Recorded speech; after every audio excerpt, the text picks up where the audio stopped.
Setelah disetujui DPR, selangkah lagi Ole Romeni akan berseragam Timnas Garuda. PSSI bilang membutuhkan striker untuk Timnas kita. Apakah kehadiran Ole bisa menjadi solusi untuk lini serang Timnas? Kita analisis malam hari ini bersama pengamat sepak bola Wesley Hutagalung. Bung Wesley, selamat malam. Selamat malam, Pak Adri. Ya, Bung Wesley, ini kan PSSI bilang butuh sosok striker ya untuk memperkuat lini depan. Nah, apakah kehadiran Ole Romeni ini bisa jadi jawaban untuk memperkuat lini depan kita? Kalau untuk posisi jawaban, ya. Tapi kalau untuk praktek di lapangan, kita benar-benar menunggu nih, Pak Adri. Karena saya tidak hanya ngomong sekarang. Sejak 2020, ketika kita ngomong mundur lah, 4 tahun terakhir lah, ketika Sintayong menangani timnas, kan lini depan itu masih terus bermasalah dan menjadi missing link dari tim nasional. Kemudian naturalisasi sejumlah pemain, termasuk Rafael Struijk, termasuk Ranar Orangmangun, masih belum nemu. Kalau di formasi sepak bola, posisi nomor 9 yang sering ada dalam kotak penalti itu belum nemu. Nah, karena kita butuh pemain naturalisasi, ada darah Indonesianya di Ole, kemudian kita lihat. Cuman hati-hati berespektasi sih, Mbak Audrey. Jadi jangan berpikir kita mendapatkan grade A dari sepak bola Eropa nih. Hati-hati. Itu saya sih melihat itu. Jadi kalau apakah ini menjadi jawaban untuk orangnya, iya. Kualitasnya belum. Kita nunggu dulu. Karena tadi juga dari catatan Bung Gita sendiri, kalau di klub asalnya Ole ini dimainkan sebagai pemain cadangan, makanya itu mungkin yang belum lihat performanya betul-betul ya sebagai striker gitu maksudnya, Bung Wesley. Iya, saat ini kan di Oxford kita tahu Oxford dimiliki oleh orang Indonesia juga dan kesempatan itu sangat baik bagi dia meskipun di level kedua Liga Inggris. Sementara ketika sebelumnya di Utrecht dia bermain di Liga 1-nya Belanda meskipun hanya mencetak 3 gol dalam pertandingan dan kalau nggak salah cuma berapa kali 12 kali menjadi starter di dalam pertandingan itu, tapi dalam 2 musim mencetak 3 gol itu level 1 kompetisinya. Nah, di Oxford dia main baru 2 kali sebagai pengganti, dua-duanya di menit ke-79. Dan kalau kita bilang levelnya, ya apakah level kedua Liga Inggris dengan level Liga 1 Belanda akan sama? Kita menunggu menit bermain yang sebenarnya ditunggu juga oleh Patrick Kluivert sebagai pelatih. Menit bermain harus banyak di klub. Oke, Bung Wesley, sebelum saya tanya lebih lengkap lagi Bung Wesley, kita akan bergabung dulu ya Bung Wesley ke DPR. Ini ada rapat paripurna yang tadi sudah menyetujui bahwa naturalisasi Ole Romeni dan juga 2 pemain keturunan lainnya sudah mendapatkan warga negara Indonesia, nanti akan 8 Februari ini untuk pengambilan sumpahnya begitu ya. Apakah pertanyaannya Ole ini bisa langsung bermain bersama timnas dalam laga kualifikasi dalam waktu dekat di bulan Maret? Kita akan bergabung dengan jurnalis Kompas TV Adani Putu Trisnanda langsung dari gedung DPR Senayan. Putu, jadi setelah disetujui oleh DPR, apa tahap selanjutnya nih yang harus dilakukan Ole agar bisa segera bermain bersama timnas setidaknya dalam waktu dekat bulan Maret?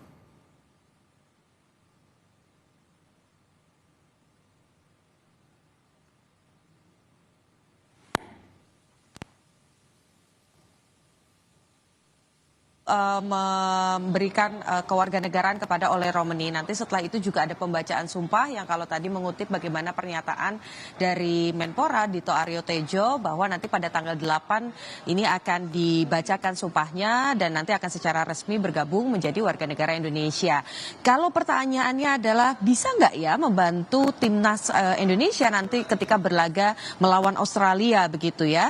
Nah kalau pertanyaannya seperti itu Audrey, jawabannya kemungkinannya sangat besar karena kalau melihat peraturan dari FIFA sendiri ketika mau bertanding begitu setidaknya 30 hari sebelum pertandingan ini negara yang nantinya akan bertanding harus memberikan sekitar 35 daftar pemain yang nantinya akan diproyeksikan untuk bermain. Artinya kalau bermain di tanggal 20 nanti kita bersama Australia berarti 30 hari sebelumnya adalah di tanggal minimal sekali itu atau maksimal sekali itu di tanggal 20 Februari. Kalau proses naturalisasi dari Ole Romeni ini sudah membaca sumpah, kewarganegaraan juga sudah diberikan, keputusan presiden ini juga sudah gamblang diberikan oleh Presiden Prabowo Subianto, diteken suratnya pada tanggal 8 Februari nanti, artinya di tanggal 20 Februari Ole bersama juga dengan PSSI dan juga ke-35 pemain lainnya ini sudah bisa didaftarkan ke FIFA untuk bertanding di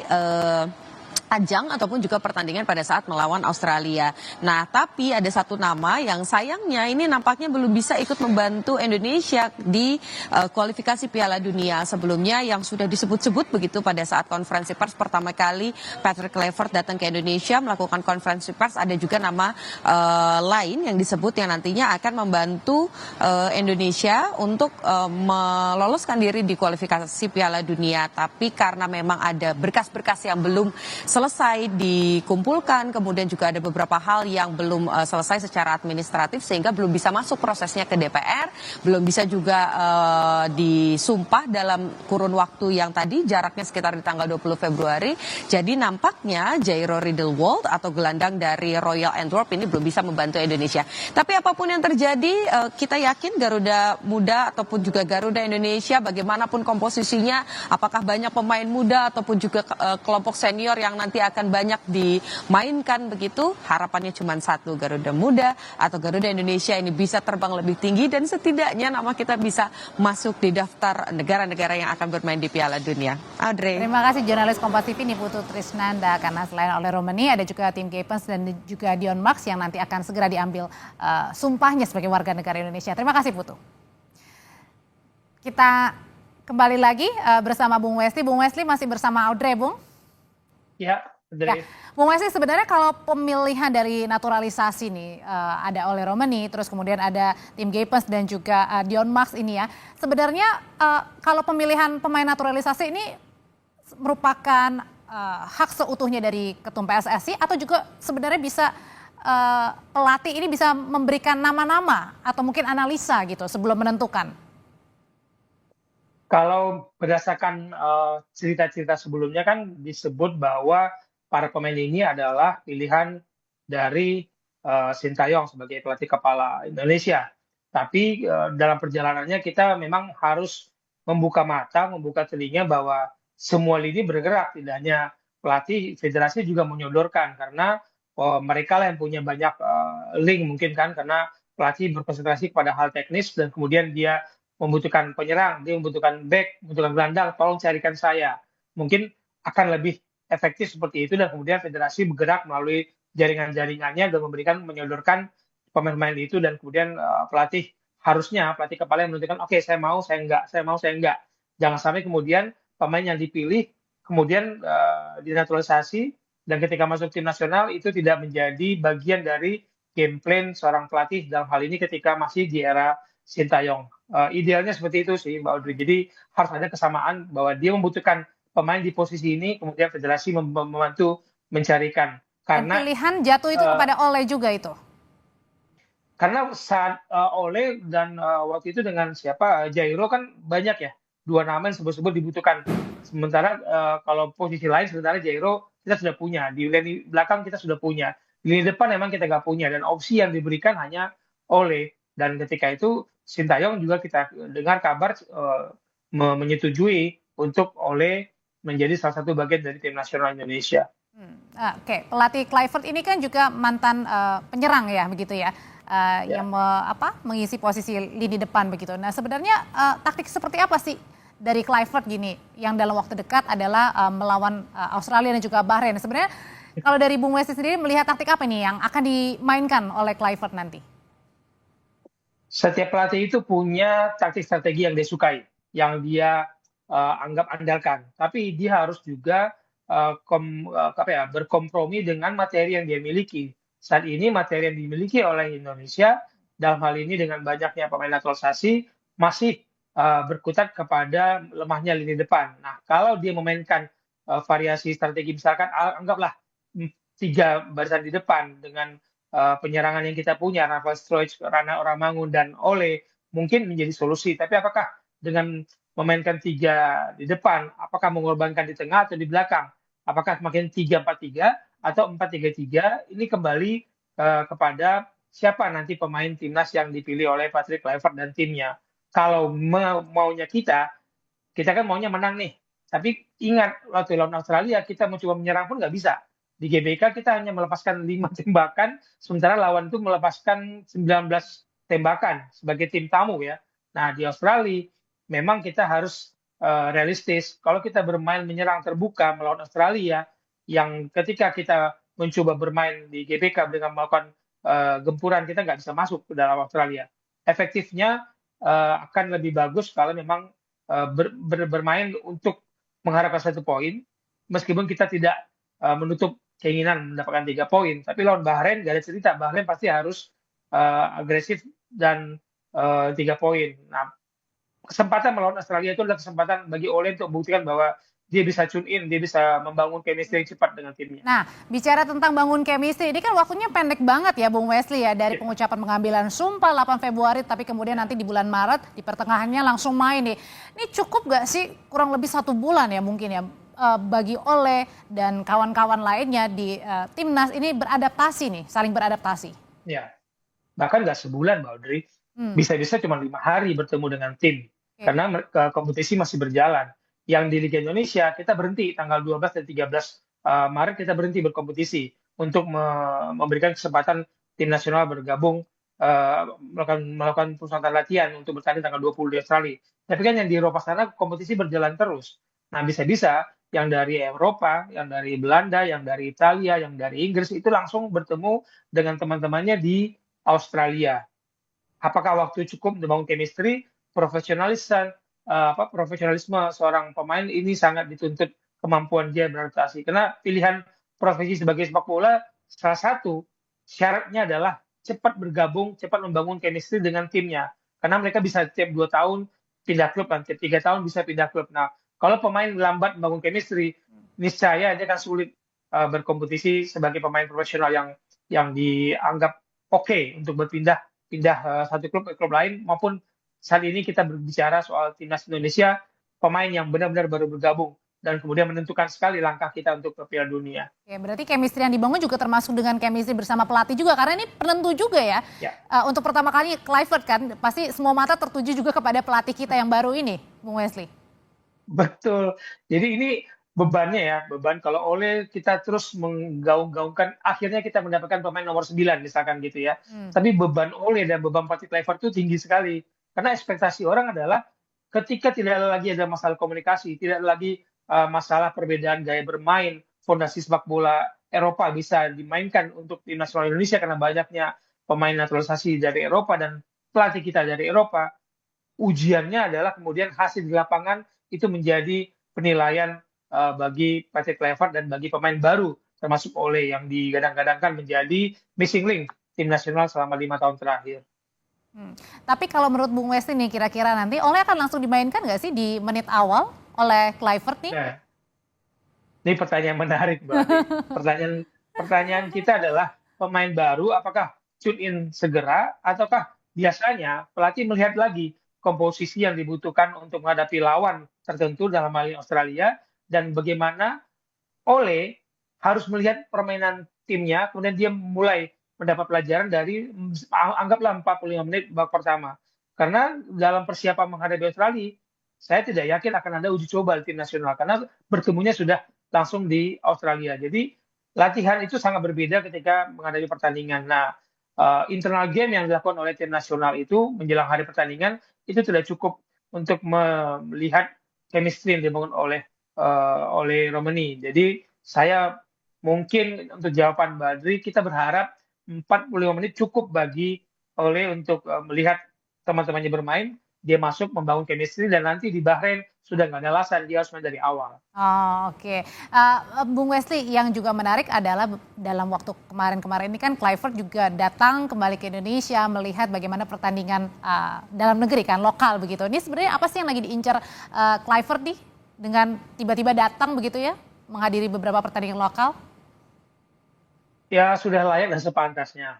Pemain terbaik di liga kita itu mendapatkan kesempatan. Saya katakan mendapat kesempatan untuk dilihat oleh pelatih tim nasional kita maupun stafnya atau coaching stafnya, talent scoutnya untuk diberi kesempatan dan dipanggil beradaptasi. Nanti pas pemilihan pemain yang dibawa ke Australia, disitulah kelihatan siapa yang layak dibawa ke Australia, siapa yang enggak. Jadi mungkin akan dikumpulkan lebih dari 25 pemain, mungkin 30-an awal-awal, kemudian diseleksi dalam 2-3 hari apakah pemain ini cocok dengan skema permainan yang diinginkan oleh pelatih. Jadi siapapun pemain yang terbaik berkompetisi di Indonesia sudah layak mendapatkan kesempatan, dan nanti pelatih akan melihat apakah pemain dengan tipe ini cocok dengan game plan, cocok dengan strategi yang dia siapkan, yang dia ingin terapkan. Jadi tidak murni Baudry pemain yang bersinar di liga itu cocok dengan game plan pelatih, belum tentu.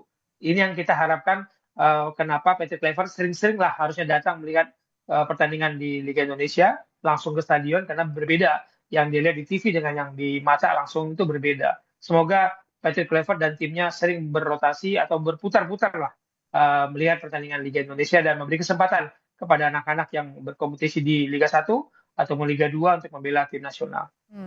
Tapi balik lagi dengan kehadiran Ole, Bung Wesley, sebenarnya ini cukup nggak untuk menjawab solusi bahwa lini depan kita ini sudah mumpuni begitu? Ya, kalau kita bicara untuk level Asia Tenggara, saya bilang mumpuni. Tapi ketika kita bicara level Asia, di hadapan kita masih ada Australia, Bahrain, Cina, dan Jepang. Memang berharap kepada Ragnar yang baru mencetak 2 gol untuk tim nasional senior, Rafael Struijk yang baru cetak 1 gol untuk timnas senior kita. Ya, pilihannya memang harus ada tandem pemain yang benar-benar rajin bergerak dalam kotak penalti. Ini yang dimiliki oleh Ole. Berbeda dengan gaya bermain Rafael Struijk dan Ragnar yang memang sering masuk dari sisi kiri dan kanan. Akan ada Ole yang sering, kalau kita lihat nonton video-video pertandingan dia di Utrecht, dia kan rajin dalam kotak penalti. Dan kita butuh pemain itu yang sampai kita bicara 5 tahun terakhir ini, ketika tim nasional ditangani Sintayong, kita belum nemu pemain yang rajin ada dalam kotak penalti dan punya naluri dalam tanda kutip membunuh dan ada sebagai penyelesai serangan. Meskipun saya tidak mengatakan Ole itu grade A, tapi kita butuh saat ini. Oke, nah tapi setelah ada Ole datang nih, apalagi sih kira-kira yang dibutuhkan timnas kita, Bung Wesley, untuk menghadapi Australia?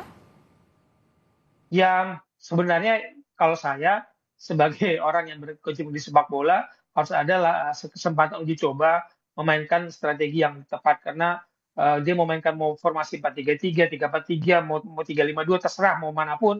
Tapi kalau nggak dicobakan dalam sebuah pertandingan uji coba, akan sulit melihat siapa yang benar-benar kapasitas dan kapabilitasnya untuk memainkan di beberapa posisi yang harusnya bisa menjadi acuan bagi pelatih. Jadi sebenarnya kalau bagi saya harus ada uji coba dalam persiapan kompetisi Liga 1 kita break bulan pertengahan bulan Maret. Ya semoga teman-teman kita diberi kesempatan uji coba resmi ya, mau lawan klub, mau lawan di luar negeri pun. Tapi kalau pemain-pemainnya dari Eropa tidak ada waktu uji coba, ya saya berharap profesionalitas mereka membangun chemistry dan tidak ada lagi cerita-cerita. Uji coba seperti apa sih Bung Wesley yang diharapkan selayaknya nih? Ya, paling tidak melawan klub Liga 1 atau klub Liga luar yang meskipun itu bukan dianggap pertandingan uji coba resmi, tapi pelatih bisa melihat formasi mana yang diterapkan. Pasti akan bisa jadi dalam 2-3 formasi berbeda dalam satu pertandingan, dan orang yang pemain mana yang diturunkan itu akan terlihat dalam pertandingan uji coba. Kalau internal game saja sulit karena ya mereka yang bermain. Tapi ketika menghadapi pertandingan sebuah uji coba, anggaplah melawan klub Liga 1, dia bisa memainkan rotasi pemain dengan perubahan tactical game yang dia inginkan, dibutuhkan, karena lawan juga serius bermain, karena lawan juga mencari kemenangan. Tapi masih ada cukup waktu itu untuk melakukan uji coba? Ya, ketika kompetisi kita break pertengahan Maret, harusnya jadwal ini sudah disusun oleh tim badan tim nasional, entah uji coba lawan negara atau lawan klub Liga 1, karena kompetisi toh berhenti juga di Indonesia. Jadi memilih lawan saya pikir masih ada waktu untuk menyusun rencana itu.